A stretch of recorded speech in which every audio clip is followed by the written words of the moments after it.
8 bulan selepas melalui fasa hidup sebagai ibu tunggal, pelakon Aprena Manrose mula membuka cerita tentang harapan masa depannya. Dalam satu temu bual yang dipetik daripada laporan M-Star, Aprena atau nama penuhnya Wan Syahira Putri Aprena Wan Shahman yang kini berusia 33 tahun berkongsi hasrat yang cukup jujur dari hati seorang wanita. Katanya, dia meletakkan tempoh 3 tahun untuk kembali bergelar isteri. Bukan sebab terdesak, bukan juga sebab takut hidup sendiri, tapi lebih kepada keinginan untuk melengkapkan semula fasa kehidupan sebagai seorang wanita yang mahu dipimpin dan membina keluarga. Namun, dalam nada yang tenang, Aprena tetap mengakui soal jodoh itu urusan Allah Subhanahu Wa Taala. Dia hanya mampu merancang dan berdoa. Jika dipertemukan dengan seseorang yang stabil keuangan, bertanggungjawab dan benar-benar mampu menjadi penyedia nafkah, dia berharap suatu hari nanti boleh memberi sepenuh perhatian kepada keluarga tanpa perlu lagi bekerja seperti sekarang. Aprena juga sedar menjadi isteri bukan sekadar gelaran, ada tanggungjawab besar di situ. Katanya, kalau sudah bergelar isteri semula, dia mahu menjalankan peranan itu sebaik mungkin.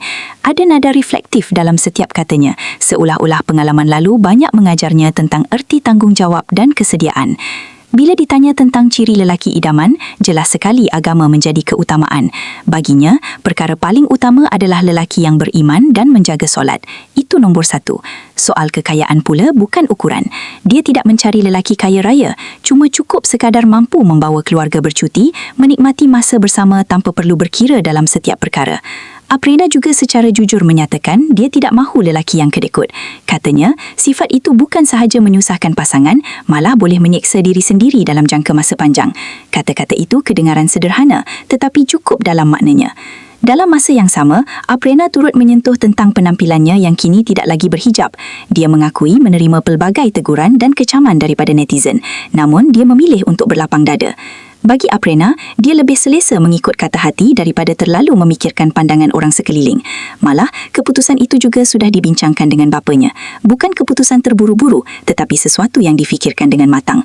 Untuk rekod, Aprena mengumumkan perceraiannya dengan Muhammad Afiq Hasman pada bulan Jun tahun lalu.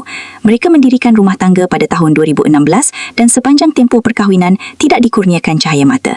Kisah Aprena bukan sekadar tentang mahu berkahwin semula. Ia tentang harapan, tentang kepercayaan pada takdir dan tentang seorang wanita yang sedang belajar menerima diri sendiri dalam setiap fasa kehidupan. Pada pandangan anda, adakah wajar seseorang meletakkan tempoh masa untuk mencari jodoh? Atau patutkah semuanya diserahkan sepenuhnya tanpa sebarang perancangan?